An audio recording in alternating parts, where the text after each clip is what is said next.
When I say Mariano Rivera, what comes to mind for you? Oh, as far as for me personally, it's Hall of Fame.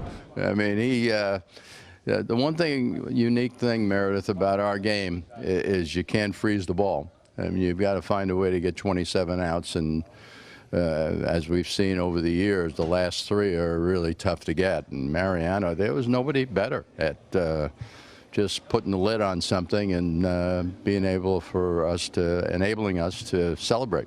Do you ever think what your life would have been like as the manager had you not had Mariano Rivera in the back end of that pen? I mean, he was such a security blanket for us. There's no question, and you could see it coming. In my first year here in '96, John Wetland was our closer, and he did a great job for us. But what Mariano did, really from early on in the season, pitched in the 7th and 8th inning, and was so consistent on a regular basis that it was worth giving him an opportunity to take the closer's role. He did struggle, grant you, in early '97, even though I think he wound up with 40 saves or something close to that.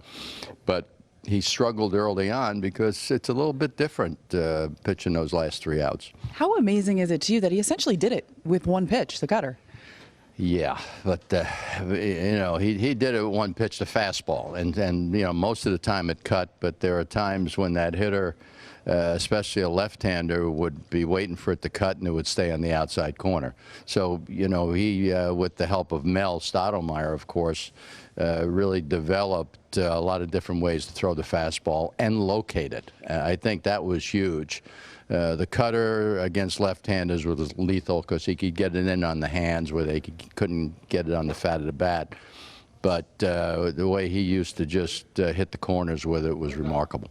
And he always seemed so calm out there on the mound. How do you think he remained calm? Do you think he really was that calm, or it was all a show for him out there? Well, I don't think he just like, people say, how do you remain calm? I said, well, I sat next to Zimmer. That's what made me look calm. But no, Mariano, there was certainly a lot going on inside. But he had an ideal demeanor for a closer, because you can't get overly excited and you can't get down because you got to come back and do it again the next day.